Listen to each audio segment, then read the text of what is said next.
Okay, cool. And yeah, again, if you don't feel comfortable saying anything about this interview or some parts you don't like, you could feel free to tell me to, stop publishing it or cut that part out or even pull Uh-huh. down the whole video. This is the first interview, so I don't know how this would go. Uh-huh. And That's anyways, okay. cool. Well, hello everyone. My name is Joshua. It's nice to see you. Have a good morning, good evening, good night. Right here, I'm interviewing Chantel. She's a junior data engineer from CreditSights.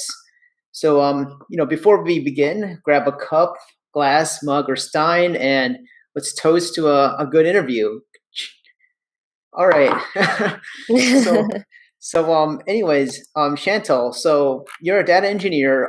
Maybe for those, this interview is meant to help those who are considering to be a data engineer or who don't know what a data engineer is, and maybe you could give us a Dr. Seuss or basic definition of what a data engineer does.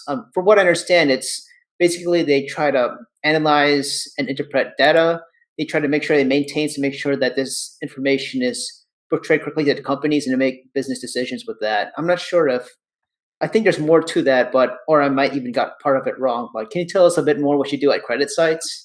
Yeah, sure. So that's pretty much what a data engineer does. So they pretty much assist with essentially assisting preparing or helping with the data architecture of the company. So, for example, at CreditSights, we're focusing now on making our entity database, so like our point of truth database, because at the moment we have all different kinds of data sources, like in different places. So we're focusing on making that database and streamlining that process as well in terms of data processing, data preparation. We're making more APIs to access different clients or different consumers of our data as well to kind of access it and use it for their own products. So that's kind of like the general, overview of data engineering. There's also a lot of like technical, tools that we use, such as like Airflow, Spark. Those kind of tools are normally used in data engineering, with parallel processing and scheduling tasks, etc. So. Oh, I see. And to go into that, etc., do you find like the usual technical stack, like let's just say the industry standard, if you want to be in data engineering, is like what you mentioned, Python? Oh, not, I mean, Airflow. I think Amazon, like S3 buckets and Yeah, exactly. Python. Yep, Python, I see. exactly. That's exactly what we use. SQL, Postgres SQL, because it's more cloud based than regular SQL Server. So yeah, exactly. Interesting. Okay. But I'm curious because I know sometimes people say that the role name doesn't really matter. It's really what you do and the label kind of changes. Because sometimes you might find yourself either doing data analyst jobs or data engineering role stuff or even data scientist stuff. So like, do you find your role kind of like sometimes overlapping that sort of role, or is it kind of like really concrete and discrete if you take a data engineer position or project? Yeah, so I think I'm in a kind of a unique position. So, for example, my company is kind of more on a smaller scale. So we have the opportunity of kind of navigating, different assignments, different projects, that maybe we wouldn't have had the experience if it was like in a bigger company and it's more like, separated. It's kind of a more flattened organization, I would say. On top of that, with my experience, so my major was business analytics. So that's kind of a hybrid major, right? Of like business data analytics. There was also some data science that I learned as well. So upon going to CreditSights, I already have had a few internships and I have this kind of hybrid education background. So I can say with me personally and a few other people in the organization that we kind of wear different hats, like one of my bosses likes to say. So I do a mixture since I am a junior role. I've done a few data engineering work, but that's going to advance, more slowly as we kind of have more people to kind of give more guiding and mentoring. Because a lot of the stuff that we're talking about, like data engineering, is new to the company, so it's kind of like the up work and the learning curve of putting everything together. So I've had some data engineering work, with assisting, especially with the APIs and building, data schemas for our database. But then additionally, I also have a lot of data analytics that I do. because again of my experience and kind of whatever is needed. So I'll do certain things with my product manager to, assist with like making workflows or anything that the client needs. I'll help data prepare the data, make like simple Python scripts, etc. So definitely have a lot of me doing data analytics, even product management to a certain degree. And regarding data science, I'm not doing too much data science. I would like to probably in the future. That's something that I've talked with my manager about potentially. But definitely, I am doing a mixture of like data analytics, product management, kind of applying business concepts to whatever I'm doing at the I, moment. I see. And before we usually talk with each other about how you even got your data engineering position, and I kind of find it fascinating that it's kind of like an unconventional. I mean, to me, what it feels like an unconventional way to how you got a Yeah. data engineering position. Can you tell us more about that? Yeah. Yeah, it is very, very interesting. So, yeah, like I said, so I graduated from Montclair State in 2019 with a bachelor's degree in business analytics, psychology minor. I did have an opportunity. My friend was an intern at CreditSights, so she extended another opportunity through me. So it was like a referral as an intern for the analyst. So the way the company is segmented, we have like the research portion of the company, which is our like analysts. They're the ones that write the articles, the content, do the analysis of all the, again, financial researcher, meaning we specialize in fixed income. So that's what they specialize in. Then we have the data scientists and we have tech. So when I first went into the company, I actually started as an intern for the municipal bond analyst guys. So I assisted in putting data together to analyze insights about the municipal bond market. So I actually was doing that for about maybe 9 months. And then I was kind of in the process of still looking for other opportunities. And then somebody in the company kind of connected me with the new head of data, who's my manager now, and pretty much said that maybe they're looking for someone to assist, like someone with some Python experience, because I had that in my background. So then when I had like our intake, he kind of asked like what my interest was, and he was the one who introduced me to what data engineering is, because I kind of had heard about data engineering through my major, but it wasn't something that was like discussed of us, I guess, doing. It kind of was just one of the positions you could potentially get in the future. Definitely not something I had planned or intended. But I guess, I sent him some of the projects that I did as an intern, my Python projects. So he kind of gave me a chance. He's like, okay, I'll give you 1 month and, see how it goes. So I would took that as like my test month, right? So Right. then that month I assisted in one project for him, and, he was satisfied with that. And then he's like, okay, yeah, so we're gonna, extend the opportunity to you. Which is like very unconventional, because I know that when you go obviously in applying for, the tech fields, data, engineering or whatever, you always have to do like some like code based exam or, Exactly. things like that. So I'll be honest that I would say that because of the experience that I had at the company, and, I know my former manager gave me a really good referral to the managers I work with now. So I think that obviously helped, as well as the projects that I did. But it definitely was unexpected. I did not plan on it. When I got into it, I was like, whoa, like it was a surprise. But I'm very happy that and grateful that I have the opportunity to work in data engineering now. True, definitely. And I'm curious though, like now you mentioned that you had all these certain projects and you kind of proved that you can do it. Do you think you could have done it even with or without college? I know it might have provided you some degree of knowledge, but is there a way that you think that if you didn't have any college experience, but mostly you had a great portfolio with Python and SQL, PostgreSQL, do you think that you might have a chance of taking a role like that and just publishing projects like what your manager wants, and boom, you have a chance for that position because you could prove that you can do something like that. Hmm. Yeah, I guess it depends, because I'll be honest and say that a lot of the Python experience that I had, even though I was introduced to Python through kind of like more machine learning in my curriculum, I definitely learned more about Python and coding through my internship at CreditSights, my initial internship at CreditSights. So I definitely would say that experience is really number one in terms of like building up the projects, building up your portfolio, and have something to present when you apply, with your managers. It definitely depends. Like, there's definitely some companies where, maybe they don't put a lot of emphasis on the education now. Maybe they put more emphasis on the experience. Then there's some other companies that put emphasis kind of on both. But I definitely think experience and having the right knowledge is really important. In terms of somebody not having the college background, I mean, I didn't have a college background in software development or data engineering or even really data science. So I would say that, in terms of not going into college, I think it's still good to have some kind of background, especially in data or business. But if not, then just really focus on connecting and, really building that network so you could get referrals and then build up your portfolio with projects. Because again, because of the referrals that kind of opened the door for me for where I am now, open the doors for me where I am now, I should say. Yeah, that sounds like it. If I were to put like some percentages on that, it would be like 40% network, another 50% of projects you did, and 10% luck, I guess.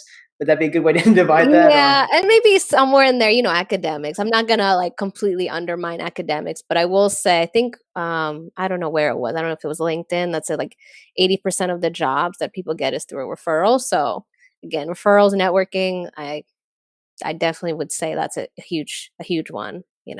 That's true. And I also agree with you about the experience that some companies are more not looking at the years of experience, but the quality of experience you're getting. Yeah. Like even my company too is doing the same thing where they're trying to go and judge it based on the interview, how that quality of his or her communication goes, and based on his projects he's done. And I'm curious, like, is there specific types of projects? Like, I know that your background, like I'm looking at it right now, that most of your internships are always usually in the financial side, and I guess that's pretty much why your managers give you a good referral, and give you that enough trust to do the type of projects for CreditSights. Like, for example, I see it here that even when you were just supposed to be a specialist at Elements Therapeutic Message, you took the time to use your skills in like Excel and like Hmm. clean the data and all that stuff. So Yeah. all those small little skills sort of build up to where you are right now.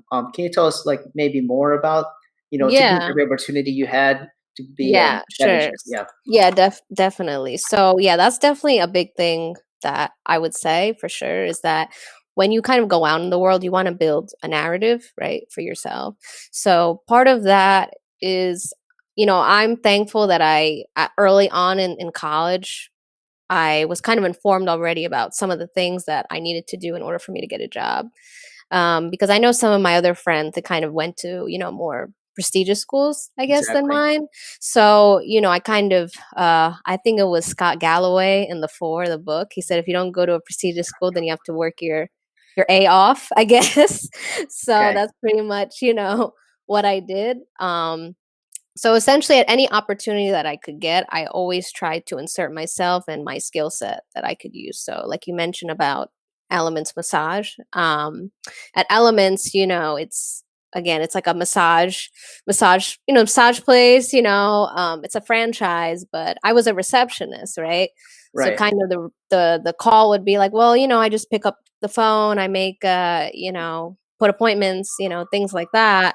But I had the opportunity because of my Excel background, again, because of, again, my Excel background, my curriculum that I had, that my manager was like, hey, do you think you could like put this together, with Excel? And I was like, yeah, sure. So by me kind of initiating ideas as well as taking the opportunity, if she said she had an issue, and then thinking, oh yeah, maybe I could adjust that with Excel or what have you, right? So then that even though that seems like not related to what I'm doing, when I actually went applied to my first internship, I really highlighted those skills that I learned, or I did, I should say, in my school projects as well as my experience at Elements, or essentially any internship that I applied to or interview I had. I always went through each experience and I essentially made the narrative that even though they think that this experience might not be related, I will say, no, it is related because I did do this data. I did clean that. I did, about camp. For example, one of the the first internship I had was about like campaigning, right? So Mm, I had a job with a street marketing campaign, company. So maybe that isn't the same, but I can build the narrative and say, well, I did assist with campaigns, helping with the strategy, coming up with the best places to promote the campaign. So again, I definitely would like really strongly recommend anybody that if you're struggling to find a job, and if you think that the job it seems like kind of out of like what you think you have, definitely tie it together with your experience and what the job description has, because you never know that maybe there's something in there that you definitely did and you could kind of connect it and push yourself to them about why, you're the right fit for the job. definitely. It kind of ties into what you're trying to say. Like either you find your narrative or you make a narrative. Like there's probably, Right. Yeah. try to reduce your amount of excuses why you can't do something. You got to find research. Well, I'm Oh, curious. yeah, You definitely. absolutely. You always have to, like, do your research and just, like, again, like you said about either you kind of have it or you, like, make the narrative. So any opportunity that you have to use any skill set that you wanna apply to a job now or a future job, like, take advantage of it for sure. I see. But let's just say there are a lot of people, like, now these days, people always like to make excuses and maybe they're valid. But let's just say they have like less than $1,000 in your bank. Maybe how would you, let's just say that you're in that situation. I know you're pretty good right now, but let's just imagine that, you have a Yeah, thousand yeah. dollars in the bank. How would you use that money to build your portfolio to be a data engineer? Or it doesn't even have to be directly to a data engineer. Just say like, I want to be a data analyst first, then that will open me to opportunities to be a data engineer. So how would you play it out? Yeah. So if you only have $1,000 in your bank account, so the first thing that I would do is that if this is something completely new to you, then you definitely need to have some kind of curriculum, some kind of background. Mm, So what I would probably recommend, maybe I shouldn't say maybe, but Coursera is a good place to start. For a few reasons. One is that the way that Coursera is set up is like a semester. So it has kind of like a college academic field, and there's academic professors teaching those courses. And normally at the end of the course, you have like a capstone project, right?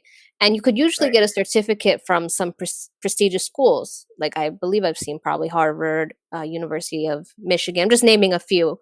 Mm, I would even say that I guess this is from a graduate perspective, but even there's something on Coursera, I believe, or separately from like MIT. Anyway, the point I'm trying to make is that I think the first thing that I would do is focus on getting some kind of curriculum, some kind of certificate, right? So I would say again, Coursera has a lot of good courses, and again, because they have like kind of like the college feel of like a semester, academic professionals in the field and getting a certificate from a school, like could be a prestigious school or a school that is known for that particular field. So I would probably recommend getting involved or getting some certificates from Coursera. yeah, just And interject some. Oh, sorry, just oh, interject go some ahead, go more ahead. other places like LinkedIn Learning is another good one. Yeah, Another yeah. good MOOC is Udacity, which gives free courses as well. So if you can't afford anything, there's practically like no reason unless you can't even afford a laptop. But let's just say $700, you buy the laptop, you'll be able to access those courses and be able to at least practice some basic data science stuff, and that could give you an idea in what direction to go with. Yeah, just popping in some ideas. Oh, no, no, yeah, definitely, definitely. Because you said Yeah, 1,000, so I was like, I think a Coursera certificate could be like maybe 100 something, yeah, that's 200. true. So that's why I was gonna start off with getting the Coursera as your kind of like academic backbone, and then when you go to, like you said, like Udacity or Code Academy, because I know definitely like Code Academy and Data Camp, like they definitely have good exercises for the your code for coding, right? So Right. like I think kind of putting together these are kind of like your academic kind of background on top of the actual like the courses, the places you mentioned, and like Code Academy, they really focus on perfecting like the actual code, your coding ability. So kind of having, because you have to remember too, because you could be taking these courses, but then having that overview of what all of this means put together, kind of like big picture of the field that you're getting in. So having that kind of like academic certificate plus maybe like Code Academy or anything, LinkedIn Learning that focuses on the actual like coding skill set, doing some additional research about the field you want to get into, and then definitely signing up for workshops. There's a lot of workshops, especially in the city area, that especially like if you want to get in data science, they have a lot of workshops too, and that could be kind of your way as well of getting more knowledge, getting more experience, and then I see. finally, of course, putting the work of making your portfolio ultimately, and that would be what you present Okay, and before to we your go into managers. portfolio, I'm curious, are there like specific courses or workshops that you know of that can help you give that opportunity to at least be have that background before you start your portfolio? I think you mentioned there's like some sort of hackathon too that maybe some data analyst or engineer people can try as well. Can you speak more to that? Yeah, so I believe there are some like hackathons, but I guess a few things that come into my mind because there's so much resources, right? Even free resources, right? So Right, there's right. so much even free resources that you can use. So one example is like Kaggle.com. So Kaggle, they have like a lot of like different like data sets. So often they'll have kind of like a contest, right? Of like whoever, comes up with the best like model based on this business case, based on this data set, then they'll get like some, I don't know, like I think it's gold, silver, bronze.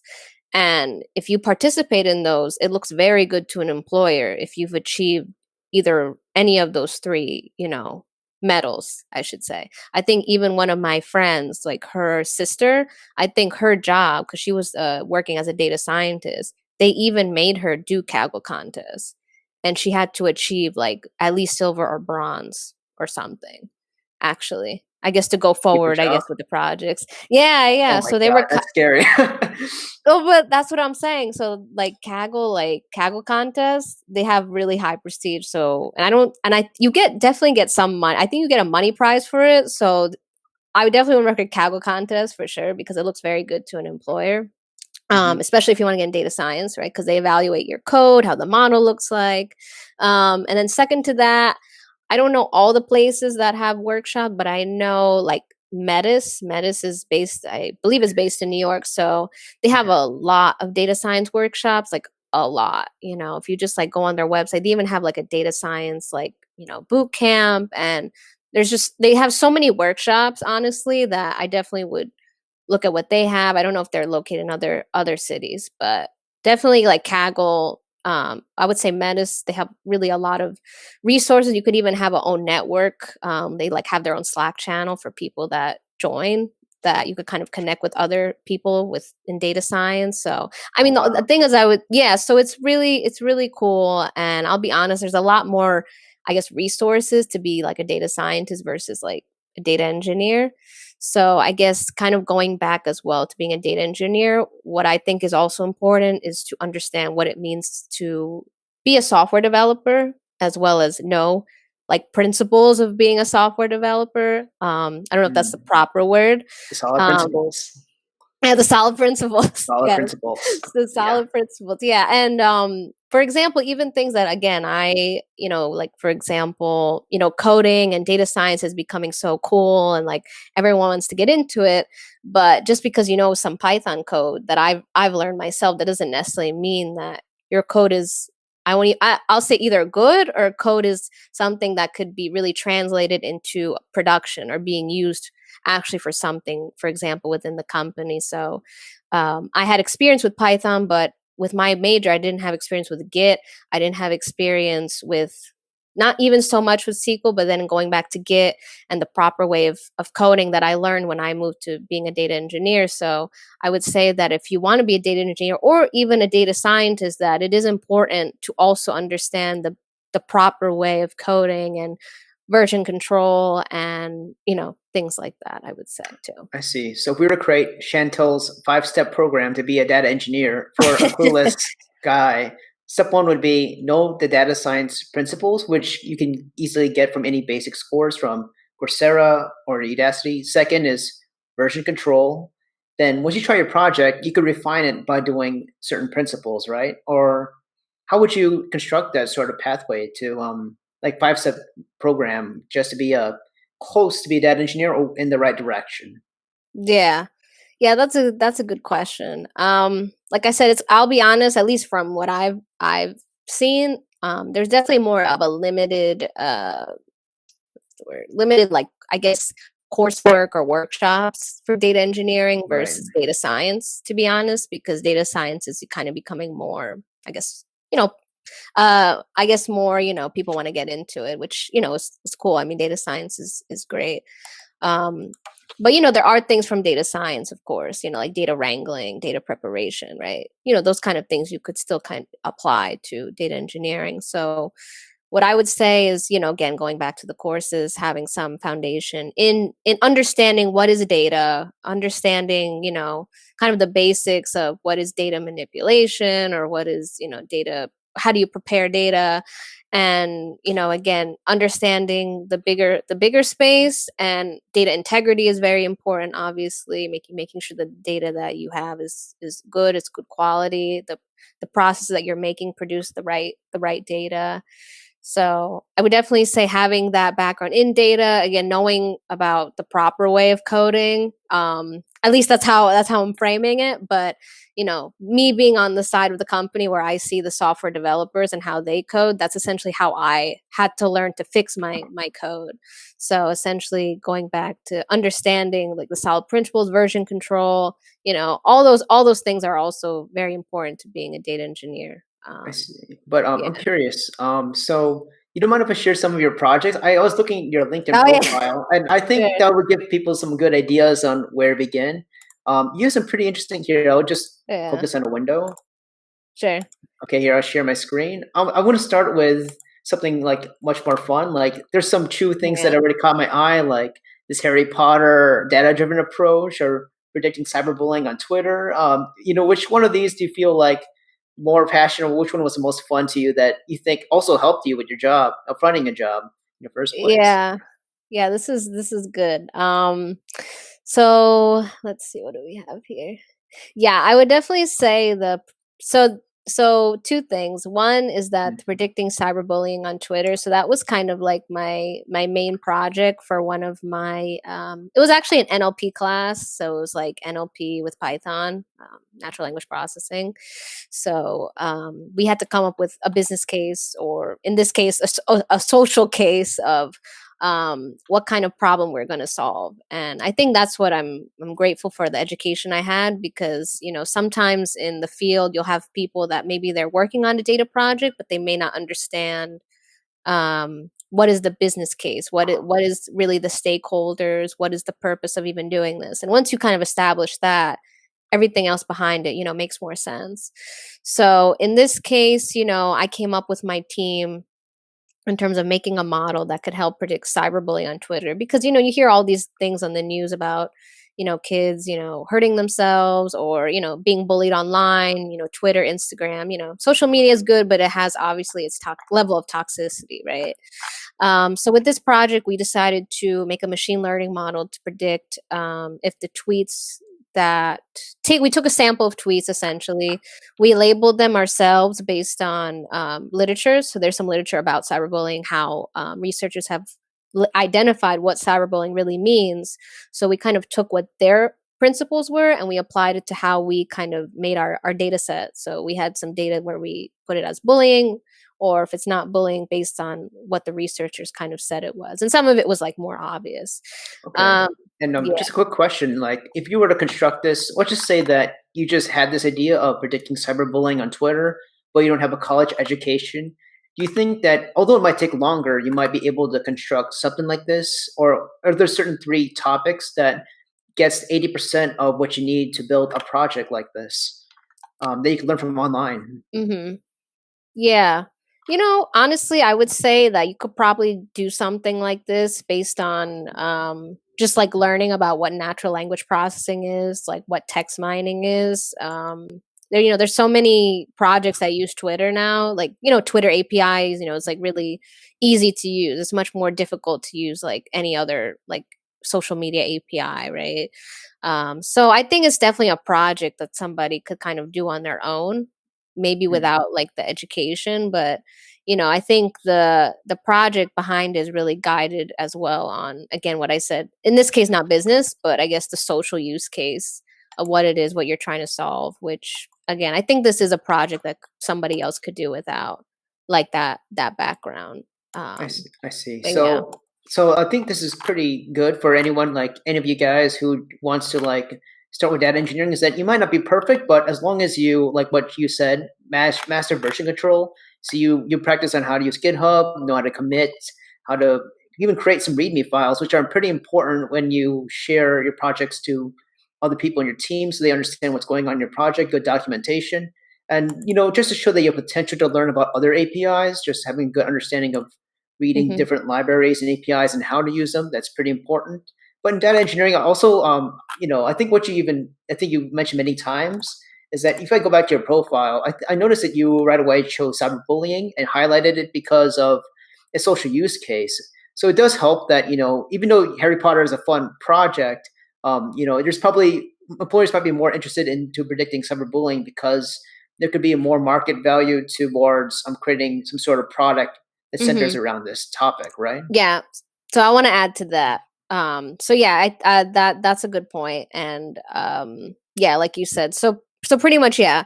When you make a project, the main thing you need to think about, again, of course, the coding, obviously, the model, all of that is important. What kind of insights you get from the model, but remember, at the end of the day, you have to kind of know who your stakeholders are. Maybe your model is something that you could understand. Like if I tell my manager, or not my manager, some other person in the company, oh, guess what? I made like a naive Bayes model. And they'll be like, what is that? Yeah, you I don't know what know? is that either. Yeah, exactly. Or like, any kind of machine learning model, like, oh yeah, I did like feature engineering. And they'll be like, what is feature engineering? Right. The point Yeah. so the point I'm trying to make is that what I learned in interning and being in this company is that you really need to explain things in layman's terms sometimes. So you may do all the again, I'm not really doing data science in my field, but just in general, anything that you do, you need to understand again what the problem is, right? Because that's like probably one of the most critical things of applying to a job or getting hired. A lot of employers want to see that you have good critical thinking skills and you know how to solve problems. So kind of going back to the whole when we were describing about kind of my experience. So a lot of the times the interview will ask you, name a time when you had to do this under pressure, name a time when you had a situation, how did you solve that, right? So it's good to kind of have those experiences, those examples, and for in this case, a project where you have an issue and you know how to solve it, and you could explain what the outcome is and how this could be applied elsewhere, because that's very valuable. That's a very valuable thing Yeah, to know how to definitely. do and explain. Yeah. Yeah, true, definitely. And just like what you mentioned, also, it's very important to understand what your employers are. When you go to interview, think of it in a way to frame it like, "What can I do for you?" And here's my proof on why. So, I don't want to dissuade people. Like, if I look at your Harry Potter, it's still very fascinating to me. As a matter of fact, if I were an interview, I'd love to talk about it. But like just to show what you kind of did, like I could see you did multiple projects, so it comes to show that if you guys want to do data engineering, and it might not be perfect, but it's just that getting the momentum started on things that you do like, and eventually you can mature into things that are even a bit more complex, and you know, employers would be enjoying that. But the second question is data visualization important, and can you speak to us a little bit more about that? I have your Tableau profile on here, and I think Hmm. it seems like visualization is important, right, to be a data engineer, or not really? Um, yeah, so a couple of things. So going back to the GitHub projects, Okay, so I would say that the projects that you're seeing here are really like data science projects, right? On right. most of them, or yeah, I would say all of these are data science projects. So I think this is like a good like what we just discussed in terms of getting into I guess getting into really any field with data, like those same principles apply. In terms of the projects that I did, this is more geared towards data science rather than data engineering.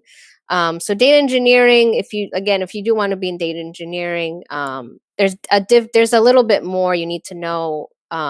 Besides data science, you need to have an understanding of like what are APIs, what are Hmm. the different like database structure, architecture and building schemas. Again, my situation was a little, different than what most people, kind of have to do to become a data engineer. But I would say data engineer, there's a lot of other things that you do need to know and be educated about.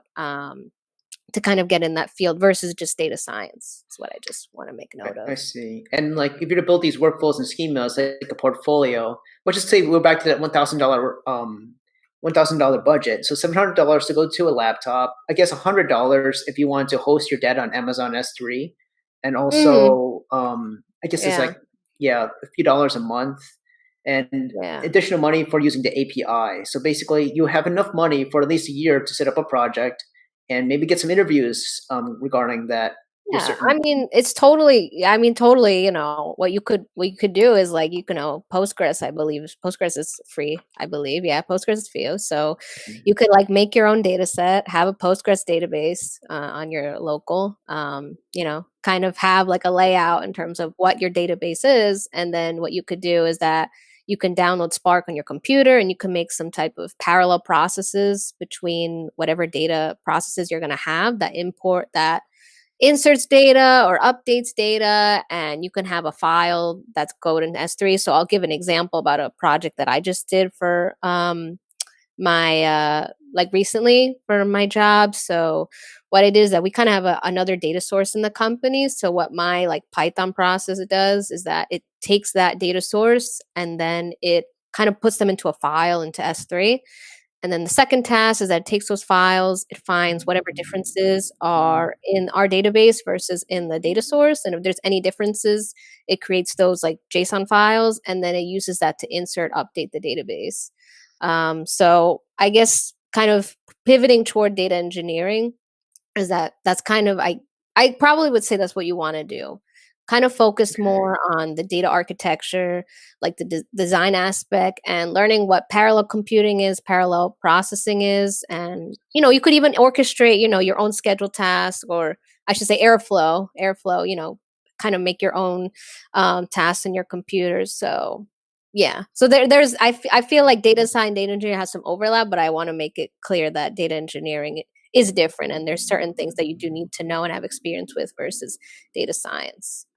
So I yeah. see. And in that field, yeah, how often do you stay updated with the information that's out there? Like, I know that sometimes in some like other fields, like mobile app development, you have to be constantly on the lookout for different updates, and they might affect how you even have to code the project. Is that engineering like a little bit more stable? Like, you just need to learn this one, and just next year you can just go to a conference and you're all good, or I don't know. What's Um, that? What's that like? so I think it's kind of the same, right? Because there's every how often. Remember, we're using Python packages, right? We're doing all these Right. kind of different packages that we use. So of course, at some point, some of those functions are going to be deprecated or whatever, or deprecated. My bad, deprecated, and so you kind of have to. You still do have to like keep up. In terms of like the velocity of how you have to keep up, I'm not really sure, but think Oh, you I always see. need to be aware about what's going on. Again, it's kind of I'm in a different position because data engineering I don't have experience with data engineering before I got this job. So a lot of what I'm doing is pretty new and it's also new to the company. So I'm kind of still learning what data engineering is as well because like I said, I'm kind of doing different projects as well in the meantime as we kind of get more mentors in the company to kind of guide like the more junior people like me to do more advanced data engineering projects. But again, that's kind of like the basic premise of what I'm trying to say to get into that field. Okay, okay. And I'm curious, like, what are one or two like hardest problems or obstacles in your job, like in terms of working as a data engineer? Like, are there certain problems that keep coming up that you always had to find a way to go around, and it requires some sort of process to get around that? Yeah. Yeah. So in terms of problem, again, kind of going back to that, a lot of what we're doing in our job, like the whole data engineering team, I should say, is like new to the job. Like we kind of Oh, just okay. started. Yeah. So like we just started this like maybe like a year ago, like not too long after I started going on that going to work as a junior data engineer and being a data engineer intern before that. So a lot of what we're doing is new to us. It's a learning curve for us and learning curve for the company. So in saying that, throughout the years of the company, we've kind of had like different, again, like I said, different data sources. So like risk products, which is like our quantitative research, will have their own kind of like data source here, and then the research side will have their own data sets, how they manage their data separately. So there's kind of like two management ways, kind of different data sets separated. So we want to like unite those. So at the moment, maybe we'll see one company, but we can't really connect them because there's like this information here, this information there. So that's kind of the issue that we might face, is connecting that like one company together across our different data sources, different products. So that's kind of the problem that we see. So we're trying to fix that, essentially. Make sure we have it connected through, our kind of a standard like company ID, or like introduce like LEI was like the legal and identity, and entity identifier to the company. And yeah, so that's one thing. Okay, and I'm curious, before we go on to talk about other aspects of your life, can you give us like a sample portfolio project like that is so simple that someone can almost like have a mini version of what that kind of problem that you just explained to us right now, like connecting one company to the other and trying to match certain IDs? Can you give us like, I don't know, a simple project like, a pet store, or I don't know, something that if I were to create a portfolio project, I can just almost make a Oh, small replica of okay. that. Yeah. Let me think. You said pet store. Yeah, because me, I'm like, oh, I got lost. I might have to rewind this whole recording again just to, just to. Sorry. Yeah, I'm like, I hope all my viewers are smarter than me. So we'll see. Yeah, I know. I think what the complicated part was is that my experience is like kind of different with what data engineering is, or what I'm doing now. Yeah. But so it's kind of like hard, I guess, to put both of those together. I mean, they are somewhat, they're, of course they are related, but they're not really the same. Hmm. So I'm trying to think, like, said pet store. Trying to think about pets now. It doesn't have to be a pet store. It could be a fast food restaurant, or I don't know, connecting McDonald's and Burger King. I don't know. Yeah. um. Hmm. Let me think about this. I guess. Hold on. Thinking. Um.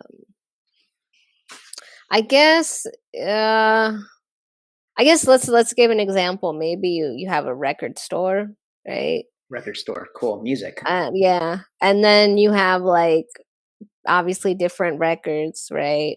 And you kind of keep track of like all the different records that you have. Like you have some inventory of what you have.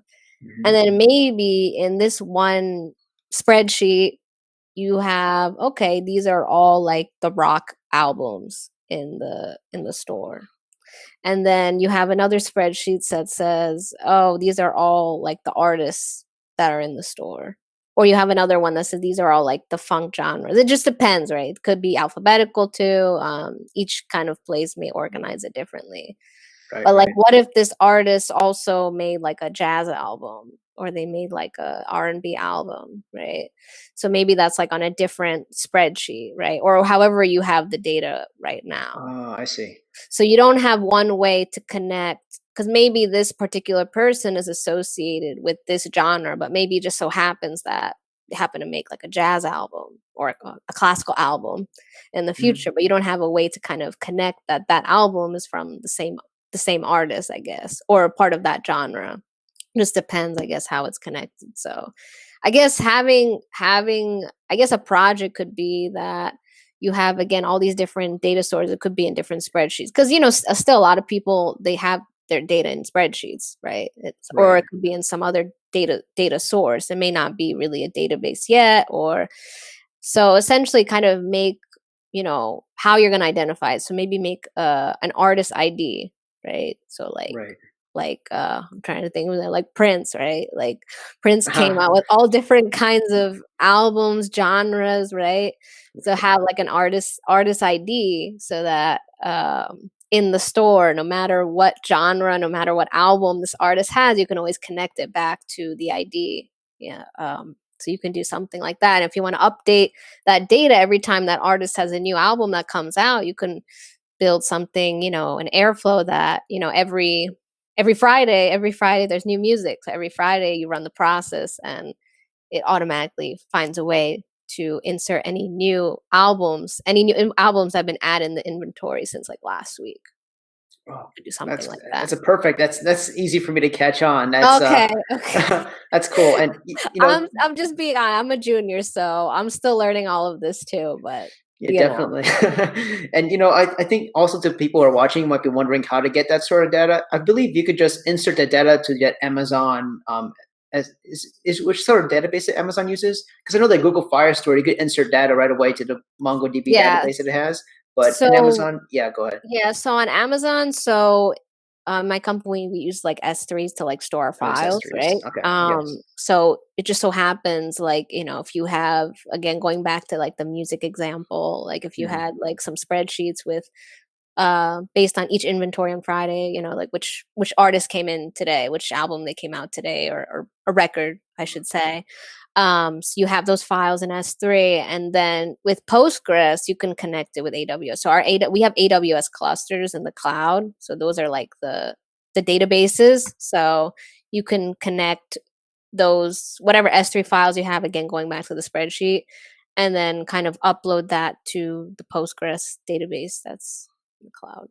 Oh, cool. Awesome. That's great. And just for everyone watching, like Chantel is not like a machine. Anyone can almost like build herself into this, like even a musician, like, Chantel, maybe you could talk more about your background because you're like a musician, you're a writer. So it shows that Yeah. even a creative or someone with a creative personality or a mind that's like even with just art, with music and paint and stuff like that, they could still build up themselves to become a person just like you, right?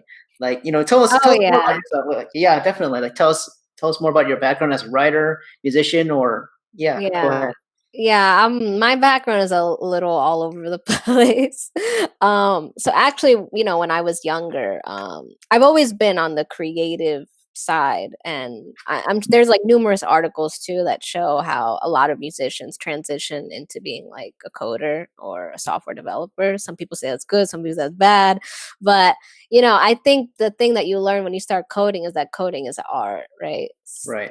People kind of look at it, oh, this is like the very technical way. It's very technical. Like I remember I went to school with some like marketing like majors, and they're like, oh, I can't do that because marketing, because what you're doing, I'm more of the creative side. I'm more of the creative person because they're in marketing, and I'm like,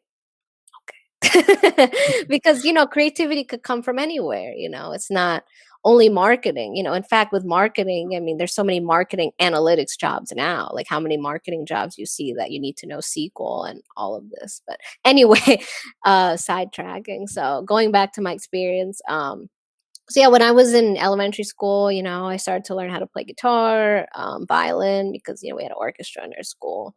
And then I did like a few like concerts for this like kind of like School of Rock kind of thing that I did like in Wow. sixth grade or middle school. Yeah, so like a School of Rock where like in my music school they would like pair up the students, and then we like play a few songs, and then we come together and then we perform. So I did that for a couple of years, and again, continuing learning, violin at school. I started to pick up bass as well. So kind of just transitioning overall. That in high school, I was part of the jazz band, and jazz band I did bass for 1 year, then I did guitar for 2 years. I was still part of the orchestra all throughout 6th to 12th grade. I was assistant concert mistress, which in my last year, I would say. So that's pretty much second in command to like the concert mistress, who's like the head, I guess, of the orchestra. Hmm. So I did that. So yeah. Anyway, I was very involved with music in school. Right. I did like maybe a couple of coffee houses in college as one in high school, but most of what I did with music was based in school and like private lessons. So yeah, that's my experience with music. So I've been playing guitar, bass, and violin for a while. I mean, I'll be honest, in college it got very busy, so I kind of put them to the side. So now I'm trying to go back and practice them. Regarding writing, I've always wanted to be part of a newspaper or write, because I always have loved writing. I just write like stories on my own when I was younger.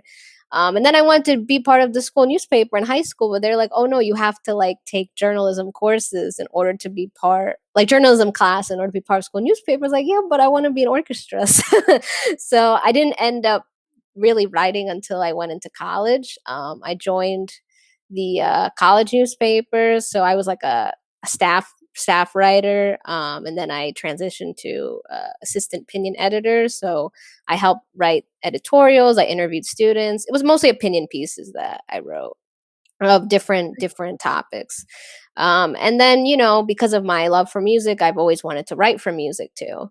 So, obviously it's very hard to get into that space, unless you have experience with writing, a lot, I guess. So what I did is that thankfully, I want to say, what was it? 2017 that I found this website called gigsoup.com. It's a music magazine website based in the UK. And they mostly focus on like underrepresented artists, so like Oh, pardon non-mainstream me. artists. Do you want to stay have a break to get some water? It sounds like you're I throw okay, yeah. yeah. You want to take a quick break, and we could Yeah, just let's cut this part out. And yeah, sure, definitely. I need to get some water too. I'll be I'm trying out too as well. yeah, so Okay, sure. I'll be waiting here. Let me know when you feel ready. Hold for a second. okay. Cool.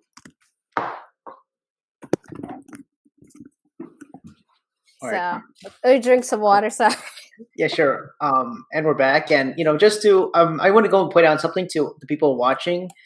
You might be thinking like these sort of skills or sort of like opportunities that you've taken absolutely are mutually exclusive in a programmatic way to put it, are mutually exclusive to an experience you have right now. But I argue that those sort of soft skills that you acquired are quite important. Like trying to be the best at being a writer or musician is being showing you're able to communicate what you're be able to communicate to a certain person and know what your target audience is. I would also say like that even just practicing with different like holy cow, you're like your whole orchestra with the instrument background you have, but having your mind be able to flexible to switch back and forth to certain different tools is something that you can also like have this sort of mindset when you're doing data science. Because like what you mentioned, sometimes what you work with might not be it might change occasionally, but it's just good to have the flexible mindset sometimes. Yeah, so I'm just gonna say like that's pretty cool. You have a cool background, and can you tell us? I'm sorry, I cut you off when you talk about the I UK was right gigs, talking about right? Gig Soup, yeah, Yeah, yeah, yeah, yeah. Yeah, so yeah, so to relate to what I was saying about Gig Soup. So like I said, I've always wanted to write about music because I really like music. Um, so then I saw this like job posting on Indeed, and Geek Soup, like I said, is a music website, music magazine based in the UK for underrepresented artists. So artists that are not like mainstream, they're like up and coming. So they kind of give them a chance. And the good thing is that they allow any writer to give any writer a chance. So I didn't need to have any experience. I mean, I sent them my resume thinking like, okay, I hope this is good. Like, oh no, we already signed you up. So I was like, oh, okay, good. So I didn't get paid or anything, but it was a really good experience. It was my first time, getting connected with like PR companies who would like send album reviews or albums, I'm sorry, for me to review. So I gave like different reviews and I wrote music news. Probably the most like exciting things as well, or exciting parts of writing for Gig Soup, or probably writing for music in general, is the opportunity to interview artists that you like. right. So I had been writing for a couple of years, and then I kind of stopped because I got my first job, and all these other things that happen as you're graduating college. True, But but that, you don't yeah. mind you name drop a few big names that you did interview that Oh sounds yeah. like even though you said that they're underrepresented, sounds like they're really up and coming right away. And I don't know if Oh no, are there some any of them are if anyone is familiar with like Jacob Collier, Jacob Collier is very popular. David Crosby, Stills and Nash. So you probably I didn't interview them, but the artist that has worked with them is Becca Stevens. So Becca Stevens has been around for how many years, and a lot of people do know her. And honestly, I really loved her album, so I was like so starstruck when I had the opportunity to interview her. I was like, wow, this is like, really happening. And she was so nice. I loved interviewing her. She was actually my first like phone interview. So I definitely was like nervous, but I loved interviewing her. I had the opportunity to interview AK. So AK is a rapper based in South Brunswick. So he's the one that had that like famous what was it, in 2016, I think, that famous like Panda remix video that had like Remix. 40 million views. Holy Um cow! Wow. yeah, he became, he it got really a lot of buzz because of the freestyle he did, right? Right. Right. If you watch the video. So I had the opportunity to interview him, which was really, really exciting because he's such a good artist, such a good rapper, so nice. And then recently I had an interview with Skandra. So Skandra, she's new, but she kind of hit it big now because of this video that came with her husband on TikTok. He kind of like told people to like listen to her new song and her new music video, and that gained like a lot of attention. I think that TikTok video had like what, 18 million views, and now her that song Rivers that she has recently has like a million streams. So yeah, it was a good experience. It was a good experience. True. Wow. Wow. I'm curious. Yeah. Like, I know you said you're thinking to pick this back up, but you think that you're gonna like, if you were to pick this back up again, would it be basically focus on music, or do you think that you might pursue data science, or not data science, but data engineering, or something related with like what you're working right now, and I don't know, use a skill stack to make something cool, or I don't know, what are your plans with picking it up again? You mean writing? Oh, writing. Yeah. Sorry. Yeah, Oh writing. yeah. Oh yeah, no, no, it's okay. Yeah, so with writing, so like I said, like Gig Soup was a good experience. I really enjoyed it, and like I said, I wrote for the school newspaper. So, I definitely had the opportunity to write, which was good. And I think going forward, I want to start writing like Christian stuff, like devotionals and kind of preach the gospel. That's kind of like the new direction that I'm heading in recently in my spiritual Interesting. life. So that's kind of what I'm doing now. Yeah. And do you want to talk more about that? Because I know this is something you're quite passionate about, and I don't know if you Yeah. plan to take some sort of. I don't know if you're planning to use your current skill stack right now, like in data engineering, I guess, to integrate it, or it might be completely exclusive. And either way, I'm fine to hear more about your future direction on that one. Yeah, sure. So I can talk about that. I think one thing that I'll say is kind of when you were talking about like your people who are watching, like trying to see like whatever their opportunities is, and if they have something different than what they want to do, and like not to be discouraged. So just to like kind of point that out again, that like don't be discouraged at all. Like everybody starts somewhere, and honestly, based on my experience, like I had no idea where I was going to go. And I think that's the exciting thing. So, like, any opportunity you have, like, make the most of it. Learn the most that you can. Talk to everybody in that job, in the opportunity, and just like, network, build your network, and, utilize any skill that you can. Because I'll give a funny example that actually my first job was I worked at Panera Bread. Oh, I'm sorry. Oh, I was talking about like sorry, like your Christianity and your the direction with that one. I'm sorry. Oh, Like no, no, it's okay. It's yeah, okay. Yeah. I don't know if that was part of your story, but I want to make sure that that was kind of like the topic Oh, no, that. yeah, I'm gonna yeah, no, I'll get to that. I Oh think I yeah, was sorry trying to about. it's okay. Yeah. I was just relating to what you said before, so I just wanted to just kind of confirm the fact that, like I remember that my first job was Panera. Like my first internship I got at Today Tix. I really didn't have that much experience, honestly. And I knew that I was probably competing with a lot of people from like more prestigious schools than myself. Um so anyway, going back, I guess I'll go back to Elements, which was my receptionist job. So when I was applying to that receptionist job, um, again, the big reason why I'll get to. So again, I barely had any experience. I didn't have any experience with receptionist work or whatever. So my manager had asked me, tell me a time when you had sales because you need to have sales experience. So truth be told, I didn't have sales experience, right? So Right. what I did is that I was like, okay, let me go back in my experience.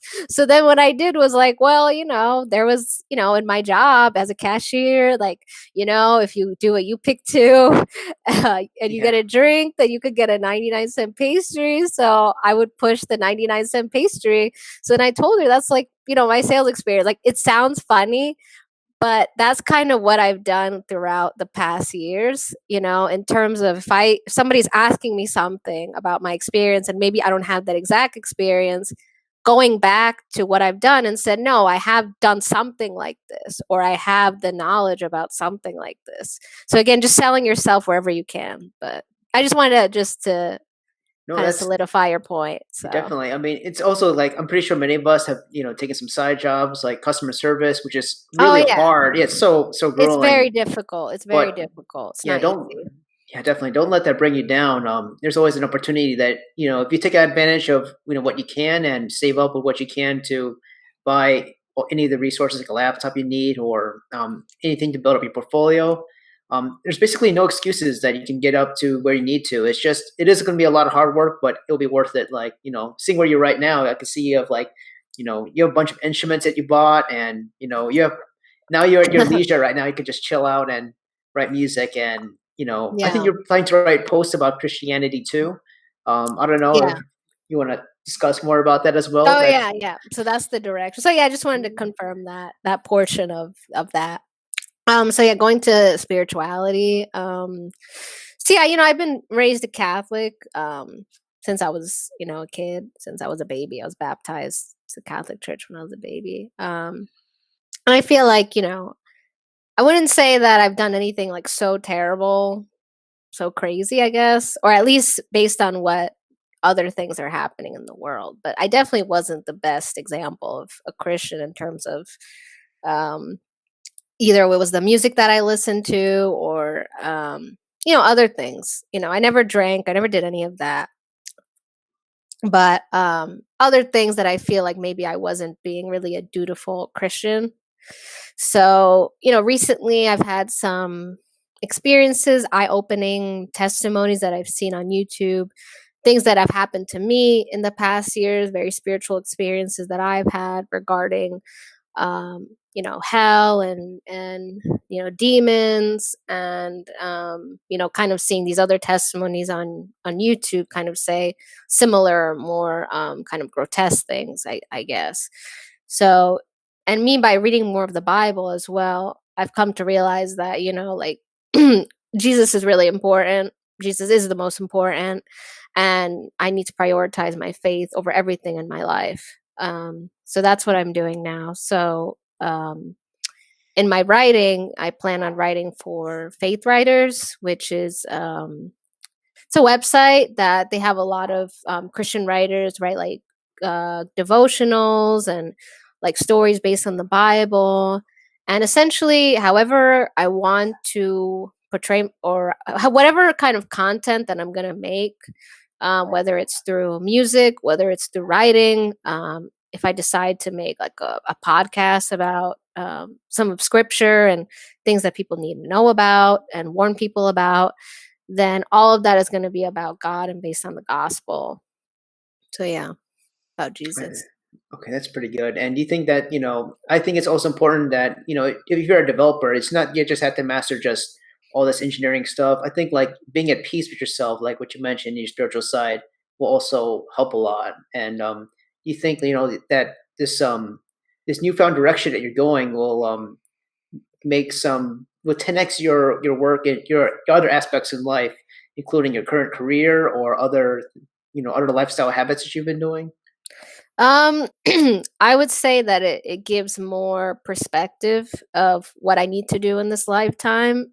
I know that there are probably a lot of viewers that have a lot of different backgrounds. Some, have different faiths and everything. But what I would say is that, for a long time, I've been doing things that I just want to do or do things because maybe it might make me look good or feel good. So it was always about me or what the world, I guess, wants me to do.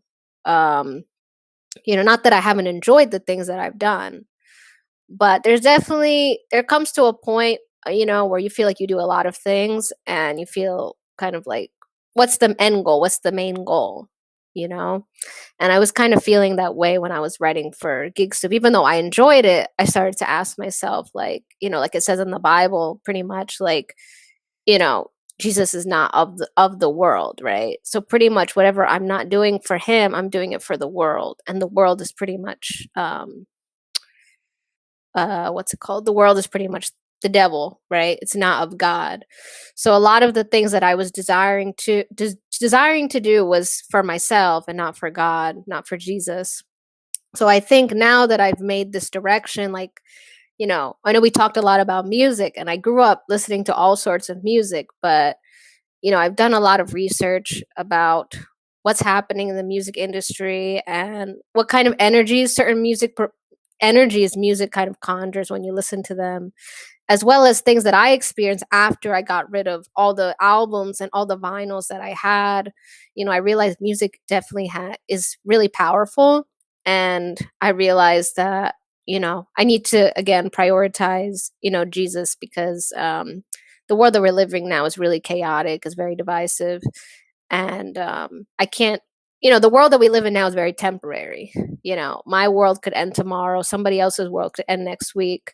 So to be so invested in what the world wants, or even what you want all the time, that's not really what God wants. And like I said, you need to be ready for whatever your time is, you know?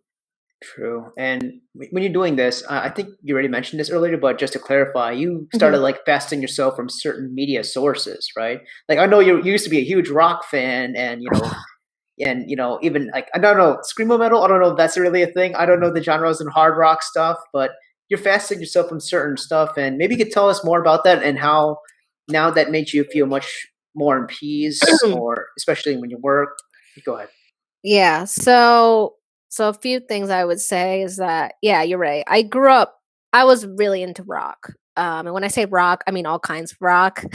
Yeah, I you listened, told me you were like so you have like a um, vast library of knowledge on that yeah. stuff. It's ridiculous. I Honestly, I grew up just listening to all different kinds of music, especially rock. I mean, you wouldn't in one listening session, I could be listening to Misfits, Drake, and maybe the Smiths, right? Like those are very completely three different artists. But that's what I would like. I even listened to Frank Zappa. There was a time that I like jazz fusion, like John Luke Ponty. Like obviously, like I think I just said that Led Zeppelin, or like some esoteric kind of like new wave, like Japan, Nick Cave and the Bad Seeds. I mean, I could go really on and on about all the different artists that I've listened to. Some I'm more proud of, not proud, but some I don't even want to say because it's pretty bad for me to say. I don't want people Yeah, to sure, look sure. these. I don't want to look. I don't want people to look up these artists. Yeah, definitely. Yeah, yeah, yeah. Sure, sure. But the point I'm trying to make is that uh, you really need to be careful with what music you listen to, because if you read like research articles, you'll read that music is a very spiritual, hypnotic experience, right?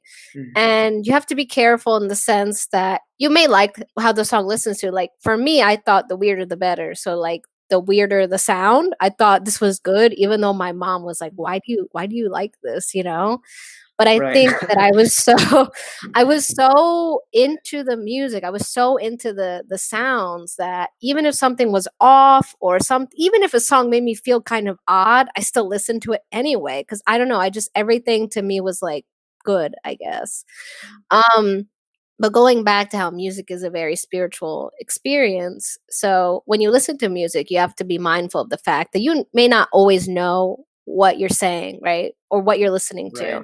There may be some lyrics that an artist says. There's this YouTube video. This Kenyan rapper, he talked about how he almost sold his soul to the devil.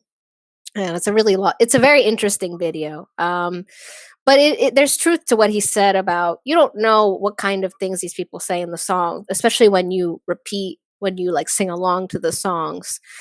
So for example, what's it called? Like he gave an example in the video about WizKid. WizKid, I believe, is a rapper. So Wiz, short for wizard, right? Mm. And he mentioned something, one of his songs, what did he say? Mammy, something about Mammy water, which apparently like that's like some marine, I don't know if it's like a mermaid or like something based in the marine kingdom, which is marine kingdom is kind of like some dark kingdom. The point I'm trying to make is that when you sing along, when you listen to these songs, you don't know what kind of things you're putting into your house. You don't know what kind of spirit this person has. You don't know what kind of life they live, especially if they're passed on, right? So when you listen to these songs and these lyrics, you're essentially allowing that energy of that artist or that person or those lyrics come into your house. And again, you don't really know if this is good or this is bad. And to be honest with you, there were definitely some times where I listened to something, or even I played something on my guitar that something like didn't feel right, but I just continued anyway. So in the time of me fasting, when I decided, let me take this seriously, because in the Bible it says that, you have to focus on, Jesus. You have to focus on, building up the kingdom. It focuses on, think only like holy things, think only like glory, things related to the glory of God, right?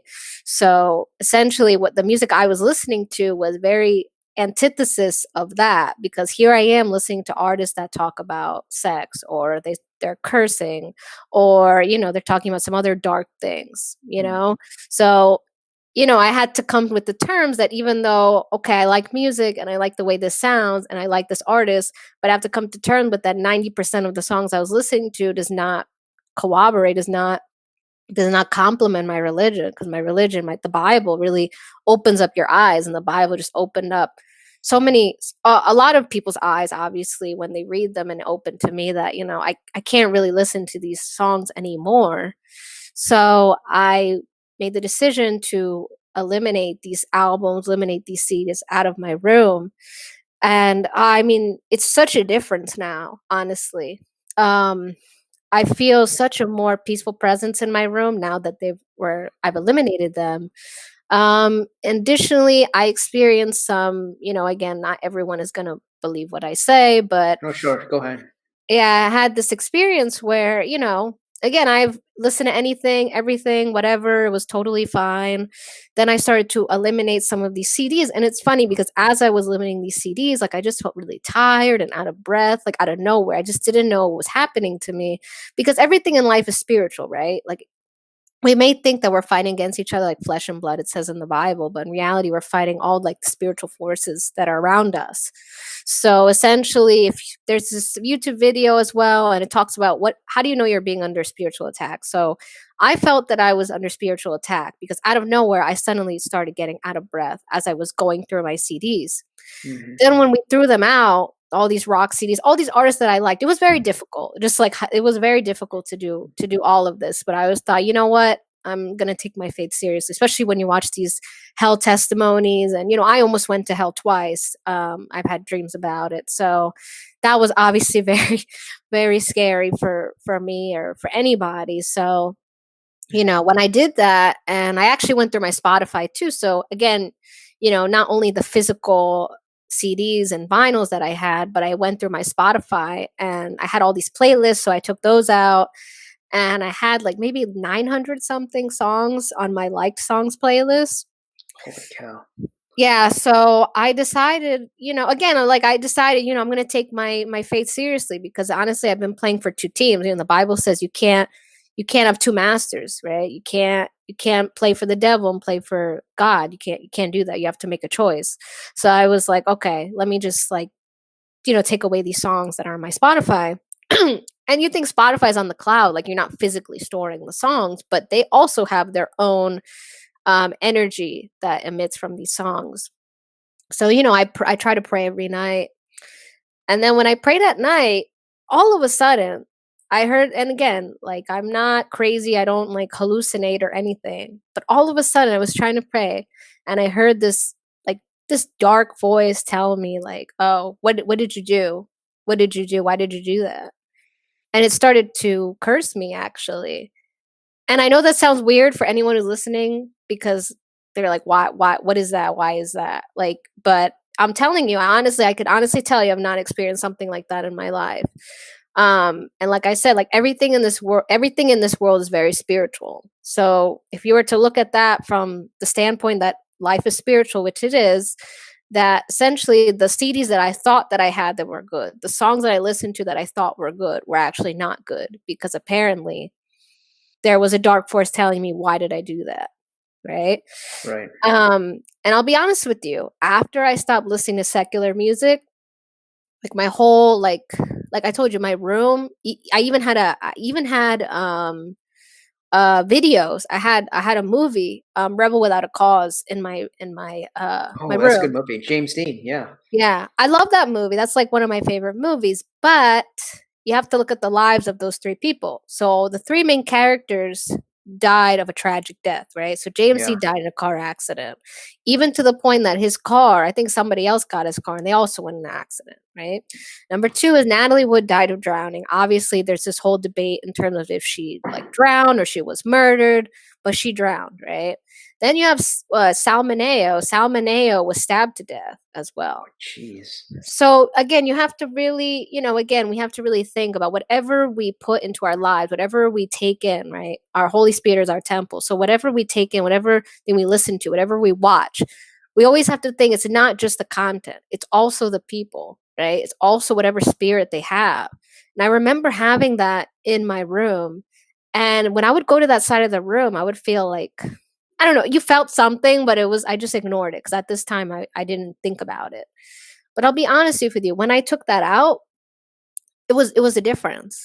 It was a difference. And I think you don't realize it until you start kind of going through the sanctification process of eliminating, either dark things or things that in your room that may have some kind of energy you don't realize. Like, for example, even when I'm trying to get rid of some books that I had, like Halloween books, or even like song books. Like I had the Beatles song book, which if you know about the Beatles, like John Lennon was really like anti-Christian, right? And you have to remember, especially people who died, you don't know where they are right now. You don't know what kind of lives they live. You don't know where they are. So when you keep those things, you have to remember, you have to be mindful of that. So I'm trying to get rid of that. I even had like lyrics, and I had what is it, like music, like tabs of like even Black Sabbath, you know, Mhm. and Black Sabbath, Ozzy Osbourne, right? Prince of Mhm. Darkness, right? He calls himself Prince of Darkness, right? Wow. Yeah. So I'm just saying that my room on the surface seemed very peaceful, but I actually was having a lot of things that were not. And truly, when I go in my room now, it feels so different, to the point that now, because now, the Bible says to listen to psalms, hymns, and spirituals. So now when I try to listen to secular music that I once loved, I was once crazy about, I just cannot listen to it anymore. It just doesn't feel right anymore. So yeah, I would really like push Christians to not listen to secular music. And I'm not trying to say that to be like bossy or judgmental. Like, I'm not even judging the artists themselves. I'm just warning you that you don't know what kind of songs these are, and you don't know what kind of things you are allowing in your life. Because if the songs aren't good, who knows what they're making you think about or do that you don't even realize. I mean, you have situations like, look at Chris Cornell, for example. Chris Cornell, he died in 2017, and the last song that he played was "In My Time of Dying" by Led Zeppelin. Now, I hadn't really heard that song from Led Zeppelin. Obviously, Led Zeppelin has a big discography, right? But people could be like, "Oh, well, that was just a song." But to be honest with you, if you listen to that song, you feel a certain way, especially if your mind is not right. You know, That's right. Yeah. sometimes that's what it is too. Maybe the song seems okay, but if your mindset is not okay, then you'd be like, you could, if you listen to the song, especially in the beginning, you could definitely feel like, yeah, there's something not right. If somebody was like depressed or not in a good state, it wouldn't be surprising if somebody would have done something, is what I'm Yeah. trying to And say. I just want to interject. Like, I'd go further. You don't have to be a Christian. You could be of different faiths. I know there might be people here. There might be people here from the tech world that might be skeptical, atheists, or Oh anything of yeah. different faiths. But I would say, like, maybe perhaps you want to give that chance to do some sort of media fasting and see if Yeah. that makes a change in your life. It's Yeah. almost like if you were a data engineer, you would say cleaning the data and see what happens. Maybe it might produce a Yeah. good result. So, yeah, Oh definitely. no, yeah. I definitely agree with you. Yeah. I said Christian, but in reality everyone should really do that. I would really recommend everyone to do that, because honestly, again, you don't know what kind of things that you are, you don't know what kind of things the artist has put on the song. You don't know what's happening in the background. I mean, if you do some research, you listen to people who talk about the industry after they've left, there's all sorts of, dark things happening in the behind the scenes. And you could even see it in the music industry themselves. Like how many artists you see that, oh, they had this incident or that incident, they're going after this person, that person, and their whole lives are just like a mess, right? You're So true, and when you keep constantly like like being more friendly towards that type of content with people who don't have let's just say a healthy background or healthy story in the background, you kind of like align yourself to be driving yourself to that direction as well, messing up your mhm. narrative. No, I So agree. Yeah. yeah. Oh No, yeah, yeah, sorry, go ahead. definitely. Yeah, Oh no, yeah, yeah, I definitely just agree. yeah. Yeah. Oh, you have Sorry, something to I didn't say? mean to cut you. I was just trying to like clarify to the audience too. Like Yeah. it's not always about it doesn't have to be Christian. It's just trying to have a clean sort of a clean story you're building for yourself. Just to make sure that you could go to the positive direction. And I know sometimes it's I guess even I know for you you're strictly against it, but if you do occasionally listen to rock, I guess that's something to say. But just having this sort of clean mind, and sometimes it's like almost like removing junk food from your diet in a way that you build maybe a more stronger mentality. You might even see it. I think for you, in your case, you said you felt like you feel less stressed, less anxious. I guess is that the best way to define it? Like you feel much more at peace right now, and you could do better at Yeah. work without all these certain external factors just Yeah. bouncing off at you. Yeah, because I definitely feel more at peace with myself, with my faith, with my spirit. Ever since I took that, I got rid of those things because I didn't feel that they were hindering my work, but Oh, when I okay. took them out, I felt it different. So clearly they had some effect on me, maybe that I wasn't seeing. Maybe it didn't affect Wow. my work, but maybe something else, maybe it was affecting me that maybe I couldn't be seen by the eye. And yeah, I was gonna say something, but I No, kind of go ahead. forgot. Yeah. Oh Yeah. shoot! I'm sorry. I shouldn't have Oh, it's okay. interrupted. Sorry. I was Oh, just no, trying it's to okay. It's I was trying okay. to like, I was trying to like affirm like, yes, definitely. I endorse media fasting, and Yeah. I don't even Oh, listen to heavy metal. yeah. Yeah, go ahead. Yeah, go ahead. Oh, Yeah. yeah, yeah. So what I was gonna say about the rock one, yeah. So this is coming from somebody who listened to all kinds of rock. Like I listen to rock and roll, stoner rock, like jazz rock, any rock that you probably could imagine besides like black metal or something. I've listened to it, and I liked it. So I'm just gonna, warn everybody right now that just think for a second when you listen to a genre, because I think this is happening contemporary music as well. I'm sorry, contemporary Christian music, where I feel like contemporary Christian music right now is also incorporating some elements of the world into the music. So now you see a lot of songs that are like Christian rock or Christian rap or, whatever. And, you just have to think for a second, right? The Bible talks about in Matthew, like, evaluate something based on the fruit, right? So what does the fruit give you? So if you listen to a rock song, what kind of fruit does that give you, I guess? Hmm. Even if, because you have to remember the architecture of rock, right? Like if you look at the Right. people who created rock, what kind of their belief system was, right? I mean, you have ACDC over here talking about Highway to Hell and putting the devil horns, right?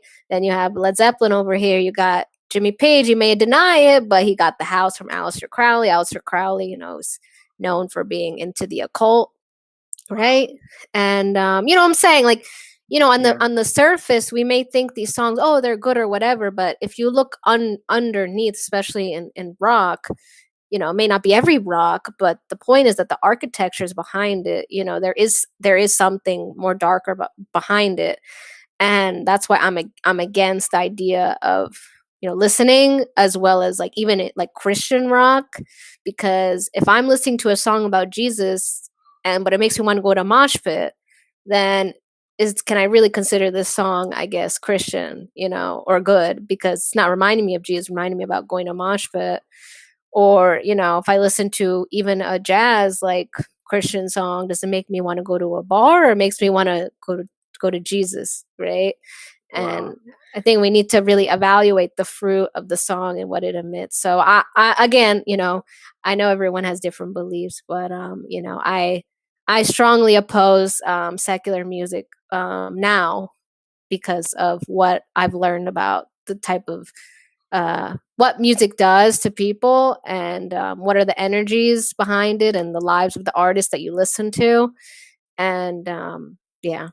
Yeah, So but I mean, some of you who are listening might be skeptical, but I want to emphasize again that Chantel has interviewed so many musicians. She's dived herself literally with instruments and, dive herself into this huge libraries of art, of music work. Like, many different genres in rock, heavy metal, rap, even. So, if you guys have like any contested complaints about that, Chantel could like own you on that stuff because she knows that genre pretty thoroughly yeah. to even to the beat and to time signatures and all that crazy chord stuff. I don't think even if I were skeptical, I don't think I can like debate her on this stuff. So I I mean, I don't know like every single, like genre artist or every single like time signature and she's being humble. everything It's a like test. It's a that. part of the quality of being a Christian. but So but I'm just speaking from experience. I've listened to so many different genres and it is feels like a very spiritual experience. So when you do listen to a song, when you do play it and if you play back the lyrics, it's almost like an enchantment in a way, of what you're conjuring. I know that sounds very like, someone would think that sounds very extreme. But if you take the exercise of fasting from the music you're listening to and stepping away from that and stepping into more, music that isn't like what you're listening to, then you'll really see the difference is what I'm gonna say. Is what you I'm gonna say. definitely. And I'm curious, are you planning to write this more? You said on Faith Writers, right? Is there like some sort of URL or some sort of like, I guess, Facebook page that we could follow you discussing more about that sort of content? Yeah, because I know you plan to take more writing into that direction. Is there some way that people could follow your content like that, or maybe like if they want to debate you, you'll be ready at this Twitter handle? I don't know. Yeah. Yeah. So I haven't really like formed it yet. Like I kind of started writing down different topics that I would like to discuss.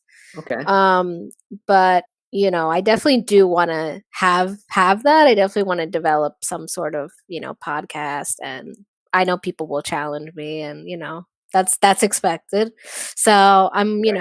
I'm willing to do that. I'm willing to do that.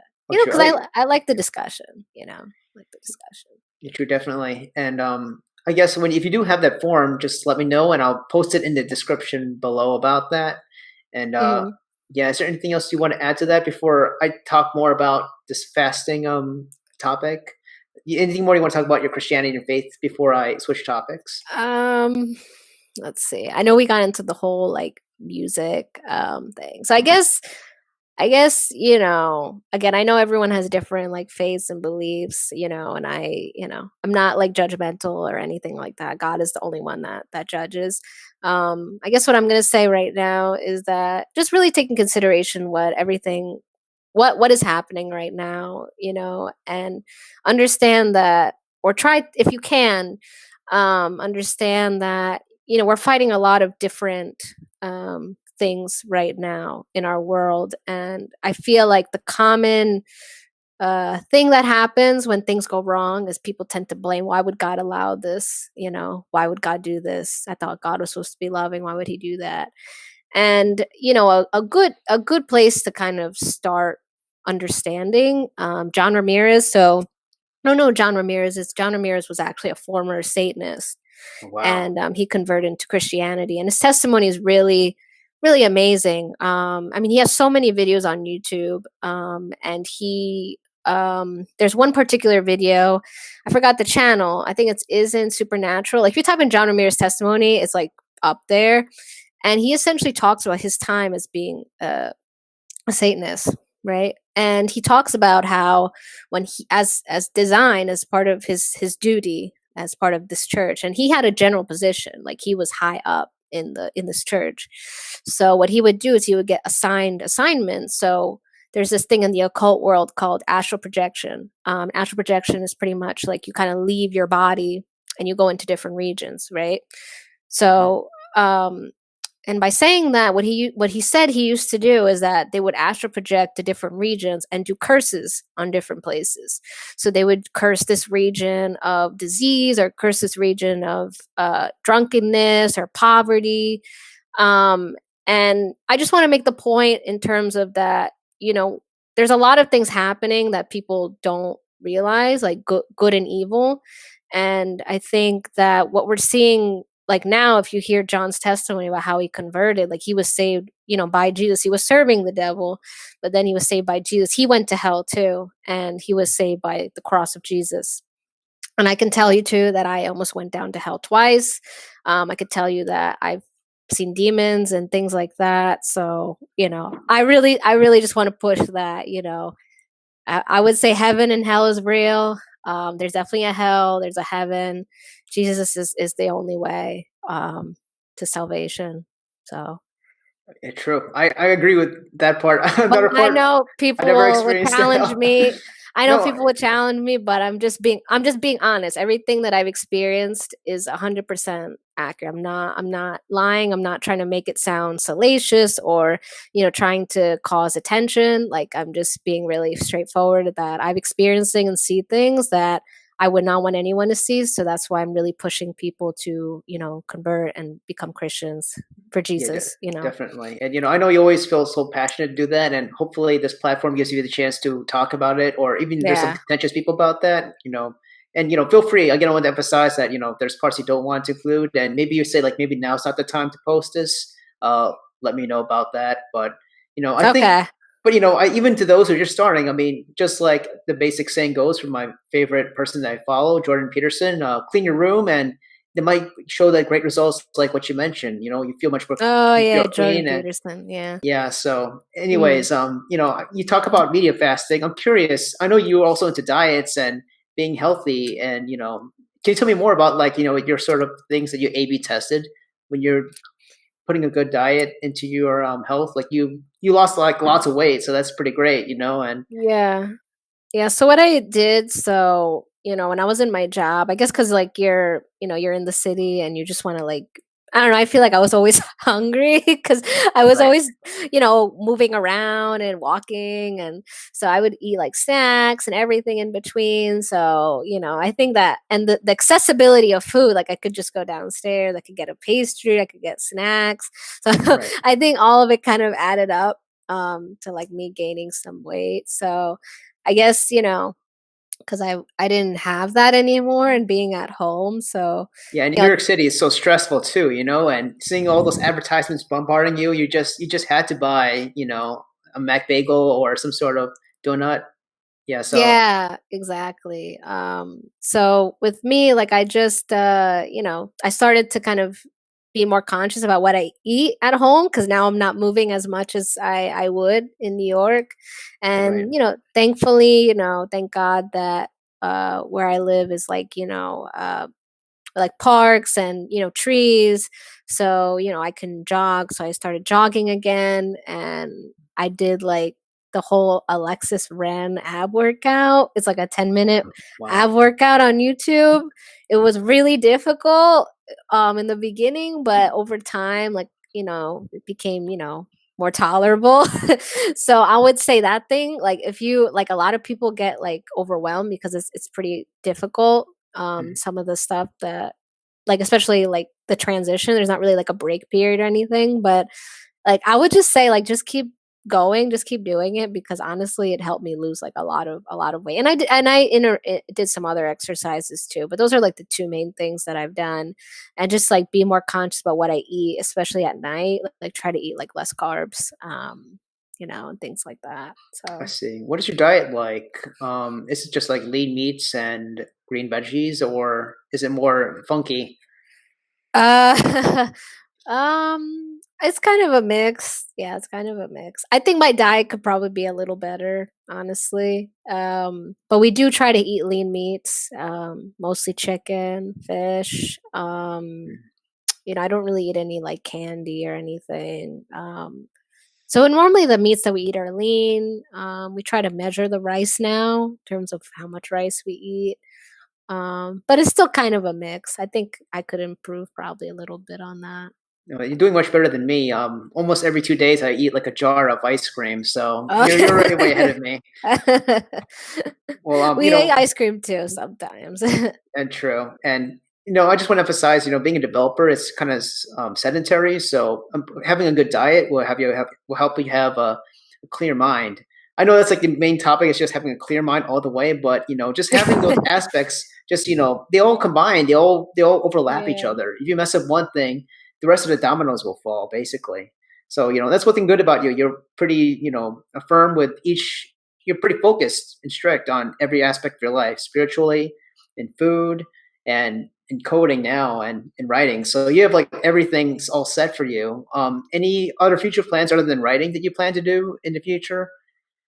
Um, no, not that I could think of. I just want to have a way to, preach the gospel. Probably make songs, maybe hymns and play hymns, and I think I'm still going to be working, of course, at what I'm doing now. But I think outside my main focus is going to be preaching the gospel and spreading the word of God. Yeah, definitely. And what's the best way for people to follow you? Like, do you have a certain handle or social media handle that people can follow you with if they want to talk to you more about this, or I'm still anything else? working on it. Still So, working on it. okay, I'll Yeah, post but it in this. hopefully I'll have that ready soon. Yeah, it's just like a transition period between what I was doing before and what I'm doing now. So, True, true, definitely. Well, thank you so much, Chantel. It's been a very fun conversation, and I hope mhm. everyone finds this pretty interesting. I guess to sum it up, if just to go through each one, if you want to be a data engineer, you could start out even small, just buy certain courses from certain MOOCs like what you say, Coursera, and you could buy an SC3 for 1 month for maybe under $100 to host your portfolio content. Spirituality and Christianity, definitely, even though you could be a skeptic or atheist or a different faith, try to clean up the sort of content that you include in your life, and perhaps if you A/B test that, they'll create some sort of a clean mindset, and it could help you with other aspects of your life. And diet's very important too, and lean meats, green veggies, less carbs. That's a key way to being the ultimate engineer, I suppose. Well, Mhm. thank you, Chantal. Do you have any closing comments for our viewers? Closing comments. Yeah. My Christian self, just wants to say to come to Jesus with all your heart and soul because he's Yeah. coming very soon.